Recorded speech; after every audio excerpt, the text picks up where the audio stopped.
let's talk about what I read in the month of March. It was an okay reading month. We'll see as we kind of get more into it. Before we get started, welcome to this House of Walls. My name is Ashley, and on this channel, I love to share all things homeschooling and books. Today is books. My book videos have not been doing great lately, but I really like sharing my book content, and I don't want to create a second YouTube for just book content. I like to keep it on the same channel because a lot of the times it's kind of intertwined. So we'll see how this one goes. I do have a shirt here. It says "In My Fantasy Era." So I am set. I didn't read a lot of fantasy. I definitely got through quite a bit of my TBR, and so that was nice. I will say I did not have any 5-star books. So let's kind of talk the stats. I have my journal here.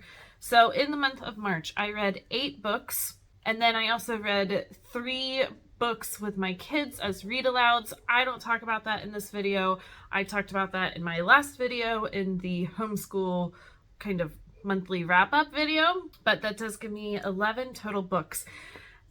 Now, the numbers aren't adding up totally. Somewhere I have missed a book of some kind, because that number of what I have read so far this year based on my journal isn't adding up with my Goodreads, so I'm gonna have to go in and dig around. But the number of pages that I read was 2,916, definitely the lowest number that I've had so far this year, and my average rating was 4.06.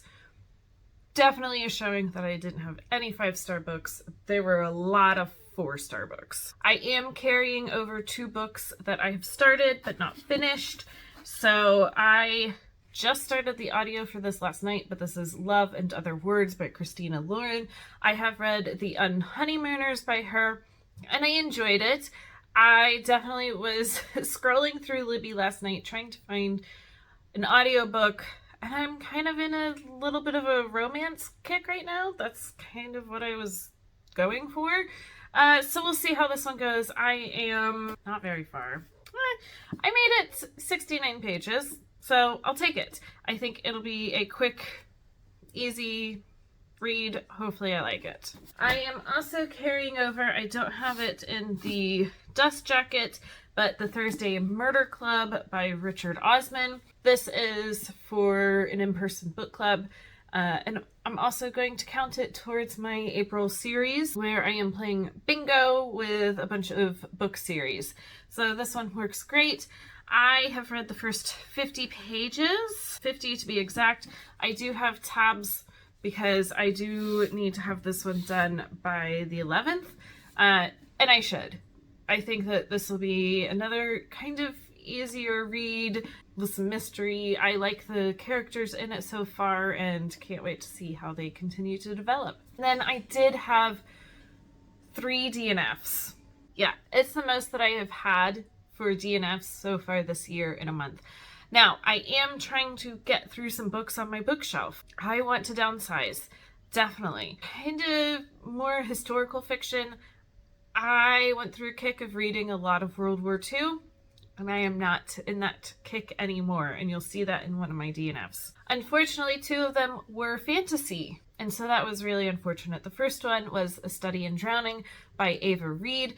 This was my first book by Ava Reid, and I know it's YA.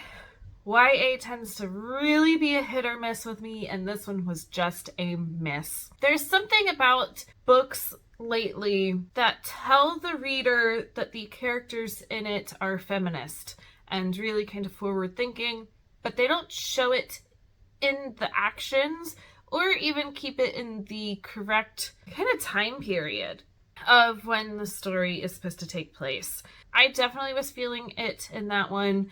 I can see what the author was trying to say in this book. It was just a miss for me, and I didn't get very far, and I thought, you know what? I'm not putting energy into a book that I am not enjoying. The next was Swordcatcher by Cassandra Clare. I was really disappointed in this one. I have never read anything by Cassandra Clare. And when I heard that she had a new adult fantasy, I thought that sounds fantastic. Yeah, so it's marketed as adult, but it totally comes off as YA. Again, just because you say that you are forward thinking and that this kingdom, you can marry anybody that you want to, just show it. Don't tell me. And there was so much world building in this book. I got to 140 pages of a 600-page fantasy book. Like, we should have been on a mission already, trying to figure something out. And really, it had only been world building and introducing characters. And that was it. So I looked at the reviews online, and a lot of people were thinking the same thing. And I thought, you know what? I'm not interested in a 600-page fantasy book that doesn't really go anywhere. So I DNF'd it. And then my last one I do actually have still in person. The other two I have already taken to my local used bookstore and sold them. The Librarian Spy by Madeline Martin. So going off of things that I've already said, and I'm just kind of over World War II books, so I did just DNF this one. All right, now with like the housekeeping out of the way, let's get into some of the books that I did finish and enjoy. I didn't have anything lower than a 4-star book. Most of them were all 4 stars. I think I only had one that was like a 4.5. The first one, it's kind of funky. My son read this and wanted me to read it, and so I did. But that is The First Cat in Space Ate Pizza by Mac Barnett.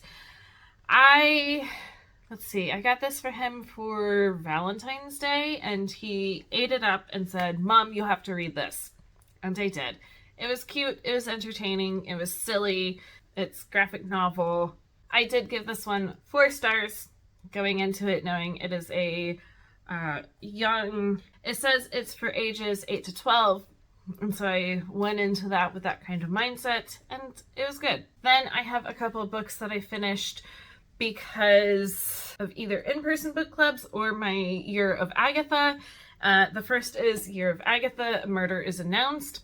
This one I thought was really kind of different than any kind of other mystery that I have read, but basically this little village wakes up, and in the local village newspaper there is an advertisement saying that a murder is going to take place at this location at this time, and so people think that it's like a murder mystery party, and so the people at the house have no idea why that is in the newspaper. They didn't put it in the newspaper, and I thought it was really good. I thought that there were a lot of characters that were suspicious, and so you're constantly going, well, I don't know, that one isn't really reliable, but what about this one? And I think that the ending was really good. What I like about Agatha Christie books is the endings always really explain the how and why and who, everything like that. So I think towards the very end, it was getting a little confusing about, wait, what happened? But then it really explains it all. I didn't guess it. It was a fun one. And yeah, I'm enjoying this Year of Agatha and checking out some different mysteries. This was also my first Miss Marple. This one I did give 4 stars. Then for one of my in-person book clubs, we read All the Lonely People by Mike Gale. This one you are following Hubert Bird, kind of back in time and current time, kind of hopping back and forth as he is a young immigrant from Jamaica moving to England and kind of figuring out life in England, falling in love, getting married, having children. But then you also see him as an older man who doesn't go out and talk to people that he used to, doesn't talk to new people. It has weekly phone calls with his daughter that lives in Australia, and he creates an elaborate story of people that he goes to hang out with. But then a couple things happen all at once. The daughter says, guess what? I'm going to come back and visit. I haven't been in a while. And so Hubert realizes, oh, I do actually need to get out and meet people so that I can tell my daughter, well, yes, okay, those people that I made up aren't actually real, but I do have these friends that I have gone out to make.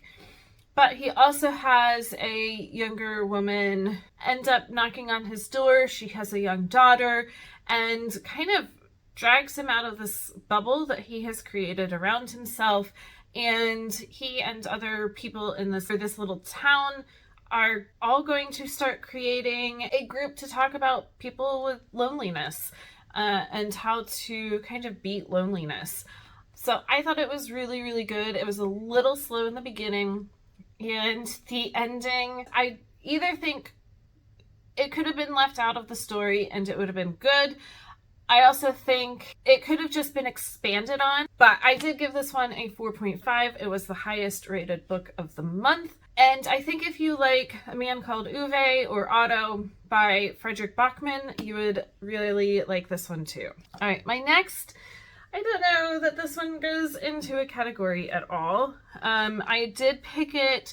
I have a stack of books for just spring-like books, and so went onto my book cart, found it. It was a short, easy read, but that is Honeybee by Trista Mateer. All right, so I did write this into my journal also. This is if Taylor Swift was a bisexual woman who had just gone through a breakup with another woman and didn't have a supporting family or community as she is trying to go through that grief. I mean, there's even a reference to Taylor Swift in this, so I think that the writer knows that's kind of her writing, and her poetry comes off the same way as Taylor Swift's writing. But I thought it was good.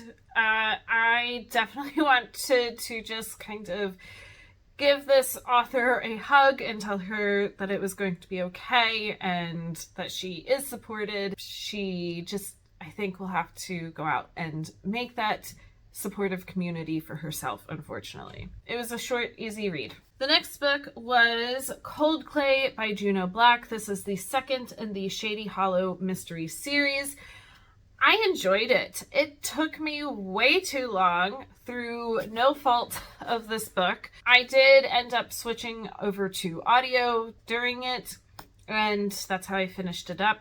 But I like this little town. I like the characters that live in this town and definitely want to read more from the series. And I think even the third book takes place in the spring while this one takes place in the fall.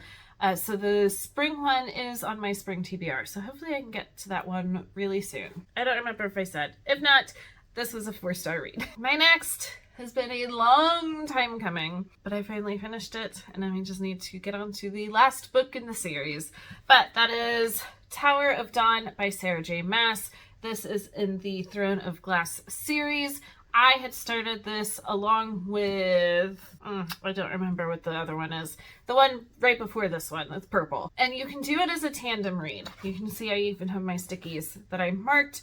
And so you read some from one book and then pick up the other and read some of that, because it takes place in 2 different locations, but during the same time frame. That went really well in December, and then I got really burnt out over the 1,200 pages of flipping back and forth. So set them down. I did in February finish the other one, and so March I finished this one. I like that this one follows a smaller cast of characters because the main storyline has gotten really big with a lot of characters and a lot of points of views, but I am ready to have these characters get back into the main story and see what happens now. All right, my next... Yeah, this was on my TBR, and I kind of went into it not with big expectations. I know it's YA, and again, that's hit or miss with me, but I thought it was enjoyable. That is Assistant to the Villain by Hannah Nicole Mayer. Yes, it could be developed a little bit more. Romance is kind of lack of romance, and I think even for a YA, it could be a little bit more. That, like, the characters, I don't know, there's not even like a slow burn, right? Like, they just kind of separately to themselves know that they're attracted to each other. But that's kind of it until really late in the book. The main character, Evie, I thought she was entertaining. She, I think, definitely has some ADHD qualities. So I thought that was really entertaining against the villain, who is very dark and murdery, all of that. So I enjoyed it. I will probably pick up the second one and see kind of where it goes from there. But this was a 4-star read. And then for my last book to talk about, I read The Lincoln Highway by Amor Towles. This has been on my shelf for a while, and I had never read anything by Amor Towles before, and I'm really glad that I did. I thought that this was enjoyable. I liked the different points of views and seeing them all kind of come together, go off on their own kind of thing throughout the whole story. Yes, it only takes place over a 10-day period, and it's a lot of pages to cover, only 10 days. But I was entertained. I wanted to see what happened and how it all kind of came together. Writing, now I don't know about the other books, but the writing in this book really, really reminded me of William Kent Kruger and his writing, which is okay. So I think it was a solid 4-star book and definitely want to check out more by this author. All right, let me see if I can hold all of them up. All right. There we are. Yeah, it was definitely not as many books as February. Kind of reminded me of how I was reading in January, where there was just not a 5-star book, and one book that in particular really stuck out. But that's okay. I am definitely getting through some books on my shelves, which is what I want to do this year, and we'll see what April brings. As always, if you like this video or anything else that I post here on this channel, make sure to like and subscribe down below, and I will be back for more soon.